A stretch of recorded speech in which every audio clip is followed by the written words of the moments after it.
Good morning mga kalapatids. So panibagong vlog na naman tayo. So ito na nga yung first lap derby natin sa South mga kalapatids. So na-release yung ibon natin. So 9-12. So bakit nga ba 9-12 mga kalapatids? So sa release site umuulan. Masama ang panahon. So kaya binaba ng Pagsanhan Laguna mga kalapatids. So yan, good luck sa ating first lap derby. And syempre third lap pre-pooling and second lap ng grand pooling natin mga kalapatids. So sana mag-clock tayo. So tatlo nga pala yung nilawan nating ibon mga kalapatids. So kung gusto niyo akong samahan mga kalapatids, so like, share and subscribe mga kalapatids. So tara magabang sa first lap derby. So let's go. Massive pills.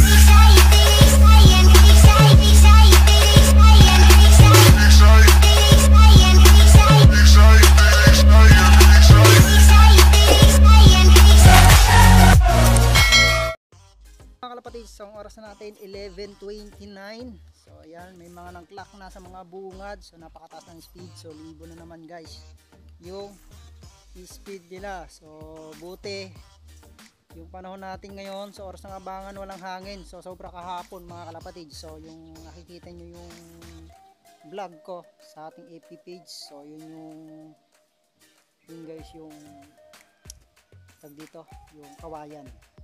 So lakas ng hangin kahapon sa oras ng ganitong abangan mga kalapatids. So nakisama yung panahon natin mga kalapatids. So, 11:30 na dito sa area natin. So meron pa namang nasa 1-2 mahigit o 1-1. So ayan, abang na tayo. So andito nga pala tayo dito. Ayan, so dito tayo mag-aabang mga kalapatids. So dyan lalanding board, ay lalanding yung ibon natin mga kalapatids. So tatlong old bird lang ang sinali natin, wala tayong young bird dahil na kinain ng pusa. Yung isa nagkasakit na lang mga kalapatids sa training natin, hindi na natin na-recover. So wala na talaga. So ngayon tatlong old bird mga kalapatids. So abangan natin si Pukol, si Georgia, saka isang kwan natin yung Basra nating halak. Si talagang halak mga kalapatids yung ibon. So gumaling na lang mga kalapatids. So dati winter siya isinali natin. So nilipad na hanggang Bigan. So ngayon ibinaligpas natin mga kalapatids. So consistent naman. So pasok sa clocking. So sana ngayon naranasan niya ulit mag second day. So dahil Friday nga yung kargahan natin. So ngayon lang ulit tayo magbablog mga kalapatids. So let's go. So abang na tayo dun sa loop natin mga kalapatids. So yung ibon natin sa lumang loop natin. So ayan, sampay pang kuan. So arang na yan mga kalapatids. So last na summer na kuan na to. So tatanggalin na natin itong loop na to. So summer race ang huling race ng pinaka loop natin talaga mga kalapatids. So ano, sira na. So dyan landing mga kalapatids. So dyan pupunta si Pukol. So yung dalawa dito naman sa nakapang street fight mag-asawa. So ayan, abang na tayo kahit paano mga kalapatids. Dito lang tayo sa area na to. Yun o, yan, tahimik. Yan, sa magkak ng mga parata bird natin na mga mababagal. News mga kalapatids. O clock yung young bird na dosi line natin mga kalapatids kay Idol Edmar Kapinpin. So ayan, so 900 plus yung speed sa first lap derby natin. So kasama natin guys. So nakalaro yun sa club natin. So ayos dahil clock pa rin. So first lap derby yung dosi line natin. So yun ang inaabangan natin guys, na dosi line na meron lang na ililipad na line niya. So nasa kanya mga kalapatids. So abangan nyo yun guys, yung mga vlog niya. Isang dosi line natin mga kalapatids na doon kay Idol Edmar Kapinpin. So first lap derby. So clock siya. So ngayon abangan na natin, meron nang nagka-clock yata mga kalapatids dito sa Talavera. So buti pa yung panahon, no? Napakaliwalas, so hindi mahangin. So wag lang humangin guys, at delikado naman tayo dito sa area natin. So malalakas kasi hangin dito guys ngayong December. So pagdatingan sana ng ibon, so hindi sana humangin. So ayan, abang na tayo guys dahil nga pa 1,000 na lang mahigit yung ispira natin. Dito na tayo mag-aabang mga kalapatids.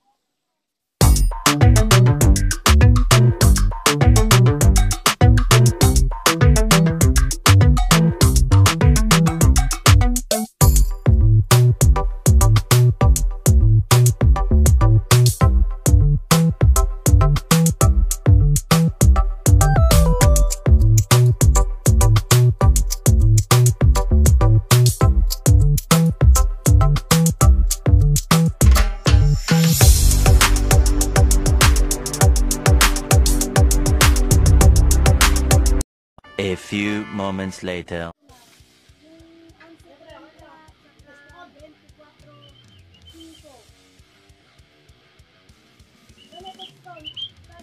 Ayan mga kalapit, nandiyan si Pukol.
Nice ball.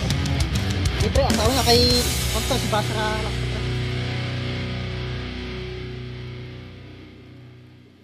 Kasunuran lang yung ibon natin dalawa.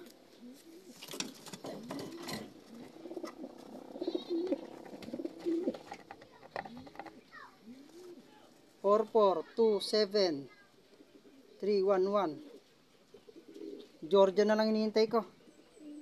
Yun. Kasunod lang mga kalapatid. So 9:59 si checkered natin. So isa na lang hinihintay natin mga kalapatid. So yan. Live, pares live sa mga grand pooling mga kalapatids. Tapos si Pukol, so live yun sa pre-pooling. Live sa lahat mga kalapatids. So yung mga taga dito sa atin, so nag-clock na yung iba. So yan, congratulations sa mga nakapag-clock. So meron pa tayong isang hinihintay guys, si Georgia. So talagang mabagal yon. So trinay lang natin kasi mag-derby sa kanya. So yan, hinihintay na lang natin yung isa. Isa na lang mga kalapatids. So meron tayong training doon isa. Sa harapan, last training mga kalapatid sa isang club. So ayan. So hintay natin yon para may isali yon sa isang club mga kalapatids. So bari dalawa pa yung ibon natin, isang training saka isang naka-derby natin si Georgia. Yun na lang hinihintay natin. So sumasama na yung panahon dito mga kalapatids. So nagkakaroon na ng ulap. Possible to, napakainit. So possible mamaya. So makulimlim na naman to mamayang hapon. Yan. So yan, isa na lang mga kalapatids. One eternity later. Mga kalapatids, so kompleto. Hindi natin nakuha na ng video mga idol. So nag-check tayo ng mga nag-lock. Yan, bigla natin 249. Ayos. So, clock pa rin. So, 813. Yun. 3 out of 3 tayo mga idol. Yan. 3 out of 3 mga kalapatids. So, ito yung sticker ni Georgia. So, yan. Live pa rin siya mga kalapatids. So, ito siya oh. Ayun oh. Yung umiinom na yan. Yan. So, nagprotect yung mga ibon natin. So, isa lang ang hindi nagprotect. Si Checkered. Napakaganda ng araw natin mga idol. Kasi nga, so ayan, yung isang training natin, nakauwi na rin yun. So pasok pa rin sa clocking mga kalapatid, si Georgia. So clock, 3 out of 3 tayo, nabubula na tayo mga idol. 3 out of 3, first lap derby. Napakaganda. So ayan mga kalapatid, so live tayo sa grand pooling, second lap kasi ng grand pooling ngayon. So yung tatlong ibon natin na yan guys, so clock yan ng first lap. So maganda yung panahon natin mga kalapatids. So nakisama yung panahon natin mga kalapatids. So napakaganda ng Pasko natin yan mga kalapatids.